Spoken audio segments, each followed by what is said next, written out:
Well, with 27 World Championships, 40 American League pennants, the New York Yankees, one of Major League Baseball's most storied franchises. But which Yankees team was the greatest of all? A new book released this week makes the case for the 1998 Yankees. 25 years after that championship season, author Jack Curry looks back at what made that team so successful. And Jack joins us now. He has covered the Yankees beat for both the Yes Network and the New York Times for years. I don't want to age you, Jack. How are you? Good to see you. I'm doing great, Chris, and it's been more than 30 years. So go and age me. I know. I don't want to age either one of us, but congratulations on the book. I saw on social media the other day the big reveal when the box made its way to your house. How to open that thing up and see that big reveal. It is a thrill for writers and for you, so we congratulate you on that. So let's take it back to 1998 and just ask you from a firsthand perspective, what was it like to cover that team? They won 114 games in the regular season and just seemed unstoppable on their way to a world championship. Chris, after a hiccup at the start of the season where they started 1-4 and Joe Torre had this very memorable meeting in Seattle, that team was all about dominance. You looked at every position on the field and you saw players who were excelling at their jobs, and they became machine-like, and they also were on a mission. I wrote a book with Jeter 20 plus years ago, and he was cautious when we wrote that book. When I spoke to him about this book, he talked very glowingly about how that team wanted to pummel teams. And I'd never heard him say anything like that, but it was just a reminder of how great they felt they were and how much they wanted to put other teams to sleep. You know, it's funny, you bring up a good point right there about that kind of that tenacity and that not wanting to give anybody an inch. It just seems like a lot of fans have problems with some of the Yankee teams these days, that they don't have that same type of killer mentality of we're the Yankees and you're not going to beat us. They were a talented team. They were a team that was on a mission. There were a lot of veterans on that team, Chris. And Tino Martinez told me something when I interviewed him for the book that resonated.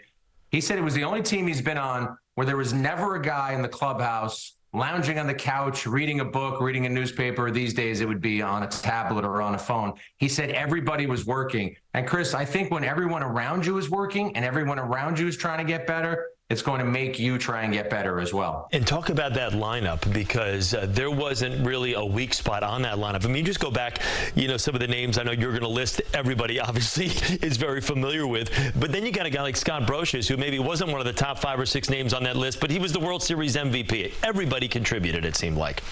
He was the World Series MVP after hitting 8th or 9th for most of the year, driving in almost 100 runs. The best way I can answer this question, Chris, is I went up to Jason Varitek at Yankee Stadium. He was a Red Sox catcher in 1998. He's now a Red Sox coach. And I said to him, take me through that lineup. Give me your scouting report about how you wanted to get these guys out. And 25 years later, I could see frustration and angst building up in Varitek because there weren't a lot of places to go. That team made pitchers work. They didn't swing at pitches that were out of the zone. And if you made a mistake in the zone, they made you pay. So we have to mention the core 4, of course. Derek Jeter, Mariano Rivera, Andy Pettitte, Jorge Posada. You're not going to get 4 like that year after year. How, I guess, instrumental were they in that Yankees championship run in those years? And how fortunate were Yankee fans to have that core 4 to watch year in and year out for such an extended period of time? Well, every organization's dream is to have homegrown talent. And when you could have homegrown talent that goes right up the middle of the baseball field, then your dreams are really achieved. And the Yankees had that in Posada at catcher, Jeter at shortstop, Bernie in center field. Obviously, you had the likes of Mariano and Pettitte on the mound. I throw Bernie in there, too, as well, Chris. I love 4-4. It sounds wonderful, but Bernie preceded all of those players, and I think he laid the groundwork for them. And you just had players who were built to win. There was a mentality about not taking a day off. You mentioned it earlier about there's a longing for those teams. They won 4 World Series in 5 years. I focused on 98 here because I think you have to pick one team. If you're going to say greatest ever and you're going to make that bold a statement, you have to pick one team.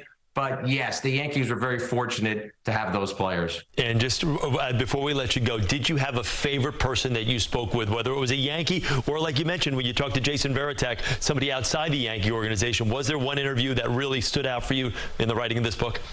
Jorge Posada. I always enjoyed covering Jorge Posada because I appreciated his honesty and his candor. And I received the same when I interviewed him for this book. but a runner-up, Chris, because I love to watch the guy pitch too, El Duque. Yeah. It took me forever to track down El Duque, and then when I finally tracked him down, it was well worth the hunt to find him. Well, speaking of pitchers, David Wells, for anybody who's not familiar with the stories behind David Wells' his time with the New York Yankees, you got to buy this book and read some of those anecdotes, because I found that to be some of the most entertaining parts of the book. Jack, thanks so much. Really great to see you, and congratulations on this once again. Thanks for having me on, Chris. You got it. You got it. Jack Carews' new book, The 1998 Yankees, is on sale now, and we will be right back. Stay with us.